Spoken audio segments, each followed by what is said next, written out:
धन्यवाद अध्यक्ष जी। मैं आपसे सिंधी में अपनी बात रखने की इजाज़त मांगता हूं।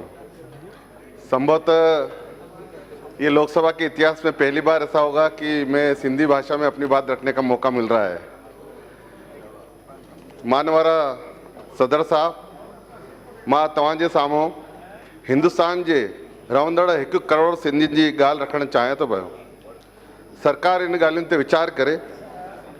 सिंध पाकिस्तान में चङा माण्हू लॾे करे भारत आया आहिनि ऐं उन्हनि मां चङनि जी हालत ठीक न आहे।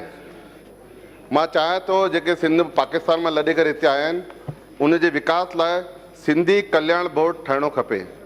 ॿियो, सिंधी कला ऐं संस्कृति जेकी दुनिया में सभिनि खां पुराणी संस्कृति आहे, मोहन दड़ो, सिंधु घाटी सभ्यता, उन लाइ राष्ट्रीय सिंधी अकादमी ठहिणी खपे।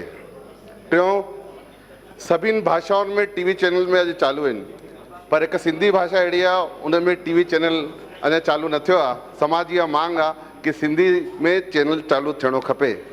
चौथो, 26 जनवरी ॾींहुं राजपथ दिल्ली में जेको जलसो निकिरंदो आहे उन में सभिनि प्रदेशनि जूं झांकी निकिरंदियूं आहिनि। चूंकि सिंधी जो प्रदेश न आहे इन करे उन ॾींहुं बि सिंधी समाज जी झांकी निकिरणी खपे, इहो निवेदन आहे। पंजो, मां चाहियां थो, इहो मां नथो चाहियां, इहो सॼी समाज थी चाहे पई कि असांजो प्रदेश जेको सिंध हो उहो पाकिस्तान में रहिजी वियो, हिते कोई असांजो प्रदेश न आहे।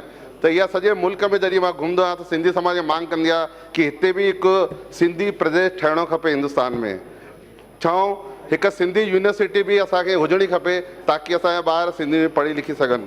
ऐं आख़िरी में अंत में इहा बि समाज जी मांग आहे कि भॻवान झूलेलाल जो जेको जन्म ॾींहुं आहे चेटीचंड, उन ते छुट्टी थियणी खपे, इहा समाज जी मांग आहे। आख़िरी में मां तव्हां सभिनि खे 10 अप्रैल सिंधी भाषा दिवस जी वाधायूं ऐं भॻवान झूलेलाल जो जेको जन्म ॾींहुं अचण वारो आहे चेटीचंड, उन जो लख लख वाधायूं। जय झूलेलाल। लाल लाल लाल झूलेलाल।